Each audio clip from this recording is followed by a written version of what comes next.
mempertahankan cinta, punya niat yang baik, memperbaiki diri, wujudkan cinta itu dengan nikah. Ya tentu dengan persiapan. Persiapan apa ini? Nikah ini ada persiapan fisik, mental.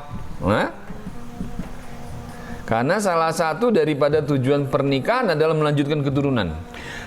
Dalam hukum nikah ini kita selalu menggunakan hukum Islam yang dasar 5. Menikah, orang bisa menikah, haram menikah apabila dia memiliki penyakit disfungsi seksual, dia nggak boleh nikah.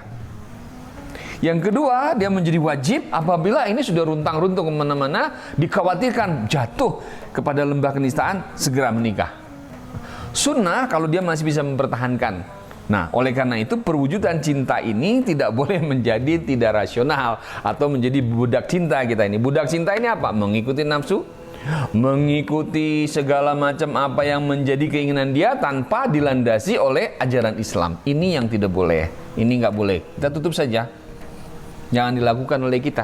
Nah, bagaimana ketika kita menjaga mempertahankan cinta wujudkan, kemudian jangan lakukan hal-hal yang dilarang oleh Allah Subhanahu wa taala. Nah, oleh karena itu cinta yang mulia, cinta yang indah ini harus kita ikuti sebagaimana Rasulullah tadi disebutkan di muka, kul in kuntum tuhibbunallah fattabi'uni yuhibbukumullah wa yaghfir lakum dzunubakum wallahu ghafurur rahim. Jadi kalau kamu mencintai Allah dan Rasul, kamu ikutilah Rasulullah. Bagaimana Rasulullah mencintai? Ya, mengikuti akhlak Rasul yang sesuai dengan ajaran Islam. Apabila dia tidak sesuai dengan ajaran Islam, maka dia bisa dikatakan sebagai budak cinta. Oleh karena itu, jangan dekati budak cinta, jangan ikuti hawa nafsu kita, tapi berupayalah untuk mewujudkan cinta itu sesuai dengan pandangan Islam.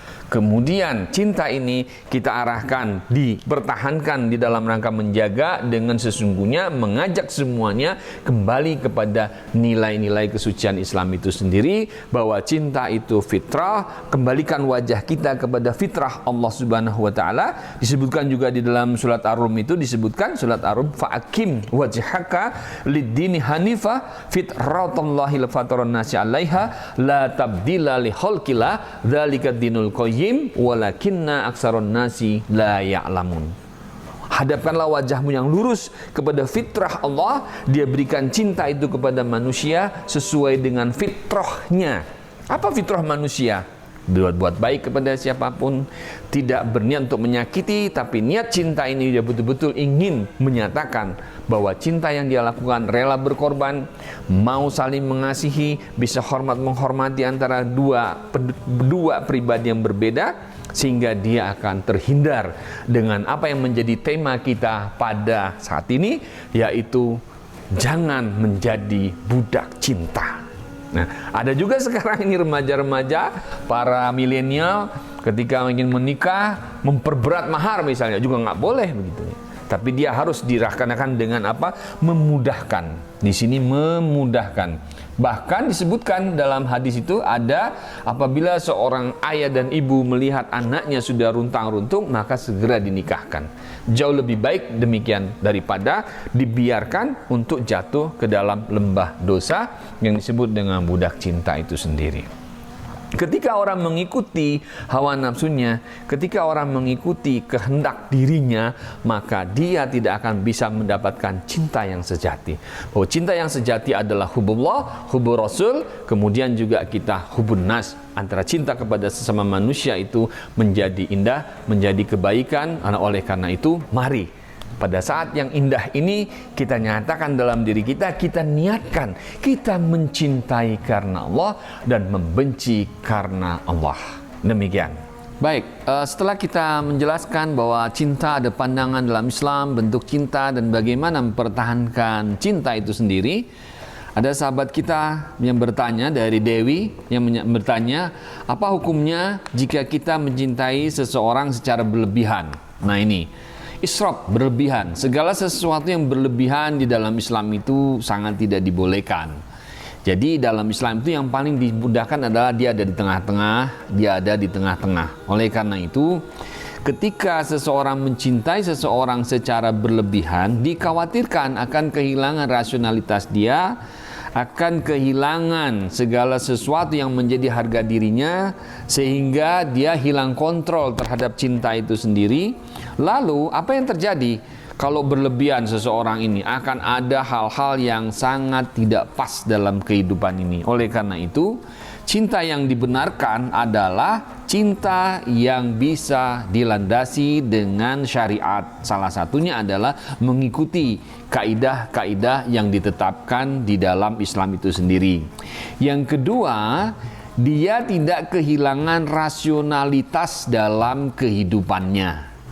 Yang ketiga, bahwa di dalam mencintai seseorang itu adalah sewajarnya saja. Karena kadang-kadang orang yang kita cintai itu bisa jadi memberikan sesuatu keburukan buat kita. Tapi sebaliknya orang yang kita benci bisa jadi mendatangkan kebaikan buat kita. Nah, oleh karena itu kesimpulannya, apa hukumnya jika kita mencintai seseorang secara berlebihan?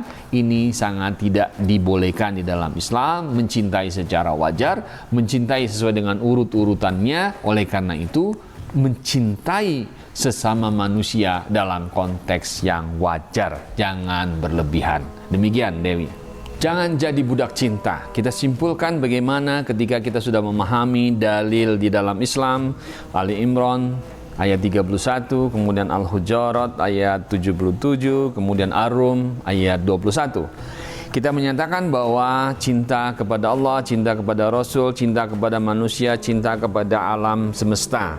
Bagaimana sesama manusia itu kita boleh jatuh cinta, boleh dicintai dan mencintai. Kecenderungan manusia terhadap cinta disebutkan di dalam surat Ali Imran, Quran surat nomor 3 ayat 14, bahwa kecintaan terhadap wanita, pasangan hidup, anak-anak, harta benda dan sebagainya.